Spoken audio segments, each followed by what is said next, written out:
Friends, மிக சுவையான குழாய் புட்டு ரெடி. நம் சுவையான குழாய் புட்டு செய்வதற்கு 1 கப் அரிசி மாவு, 1/2 கப் தேங்காய் பூ, 1 ஸ்பூன் ஜீனி, 1 ஸ்பூன் நெய், 1/2 ஸ்பூன் ஏலக்காய் தூள் எடுத்து விடலாம். ஃப்ரெண்ட்ஸ், நம் குழாய் புட்டை இப்படி புட்டு அவிக்கும் பாத்திரத்தில் தண்ணீர் ஊற்றி அவித்து எடுத்து விடலாம். ஃப்ரெண்ட்ஸ், நம் குழாய் புட்டு அவிப்பதற்கு மேலே உள்ள பாத்திரத்தில் புட்டு மாவை சேர்த்து விடலாம். அடியில் உள்ள பாத்திரத்தில் பாதி அளவு தண்ணீர் நிரப்பி நாம் அடுப்பில் வைத்து விடலாம். ஃப்ரெண்ட்ஸ், புட்டு அவிக்கும் பாத்திரத்தில் உள்ளே கண் தட்டை போட்டு விடலாம்.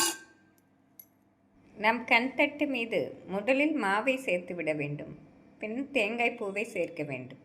நாம் எடுத்து வைத்திருக்கும் அரிசி மாவை கடாயில் வறுத்து எடுத்து விடலாம். கடாய் சூடானதும் நாம் அரிசி மாவை சேர்த்து விடலாம். அரிசி மாவை மீடியம் ஃப்ளேமில் நன்றாக வறுக்க வேண்டும். மாவு நன்றாக சூடாகும் வரை நாம் வறுத்து எடுத்து விடலாம். நாம் வறுத்து செய்தால்தான் புட்டு நல்ல மணமாக இருக்கும். வாசம் வரும் வரை வறுத்து நாம் வேறு பாத்திரத்தில் மாற்றிவிடலாம். வறுத்த மாவை ஒரு பாத்திரத்தில் சேர்த்து விடலாம். மாவுடன் சுவைக்காக சிறிது உப்பு சேர்த்து விடலாம். மிக குறைவாக சேர்க்க வேண்டும். நாம் ஜீனியை சேர்த்து விடலாம். ஸ்பூன் நெய் சேர்த்து விடலாம்.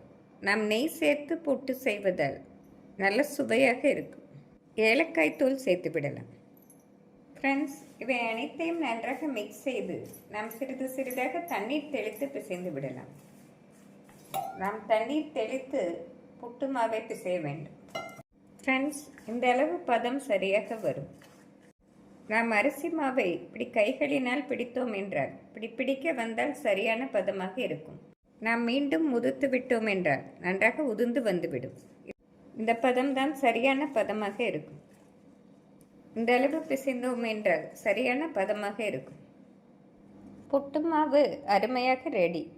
நாம் அரிசி மாவுடன் ஜீனி, நெய், ஏலக்காய் சேர்த்து வேக வைப்பதால் நாம் சாப்பிடும்போது ஜீனி போட தேவையில்லை. தேங்காய் பூ ஜீனியுடன் புட்டு வெந்து வரவும் நாம் சாப்பிடுவதற்கு சரியாக இருக்கும். புட்டு வேக வைக்கும் பாத்திரத்தில் இந்த அளவு தண்ணீர் ஊற்றினால் சரியாக வரும்.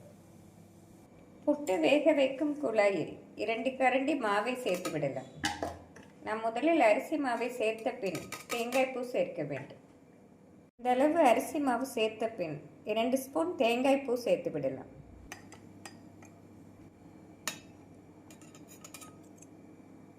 தேங்காய் பூ சேர்த்த பின் மீதமுள்ள அரிசி மாவை சேர்த்து விடலாம். இந்த அளவு மாவு, தேங்காய் பூ சேர்த்த பின் நாம் மூடி போட்டு புட்டு பாத்திரத்தில் வேக வைத்து எடுத்து விடலாம். ஃப்ரெண்ட்ஸ், இந்த அளவு தண்ணீர் கொதித்து வரவும் நாம் புட்டை வேக வைத்து விடலாம். ஃப்ரெண்ட்ஸ், புட்டு அவிக்கும் பாத்திரத்தில் மேலே ஆவி வரவும் நாம் 5 நிமிடம் வேக வைத்து அடுப்பை ஸ்விட்ச் ஆஃப் செய்து விடலாம். இந்த அளவு ஆவி வரவும் நாம் 5 நிமிடம் வேக வைத்து அடுப்பை ஸ்விட்ச் ஆஃப் செய்து விடலாம். 5 நிமிடம் ஆகிவிட்டது. நாம் அடுப்பை ஸ்விட்ச் ஆஃப் செய்து விடலாம். நாம் அடியில் உள்ள பிளேட்டில் மெதுவாக பிரஸ் செய்தோம் என்றால் புட்டு மெதுவாக வெளியே எடுத்து விடலாம்.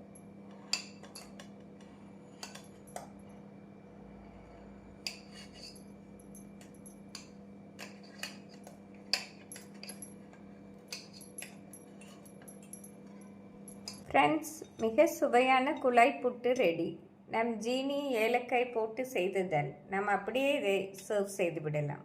ஈவினிங் டைம் ஸ்நாக்ஸாக குழந்தைகளுக்கு கொடுத்தால் விரும்பி சாப்பிடுவார்கள். ஃப்ரெண்ட்ஸ், இந்த டேஸ்டியான கேரளா ஸ்பெஷல் புட்டை செய்து பார்த்து எப்படி இருக்கிறது என்று கூறுங்கள்.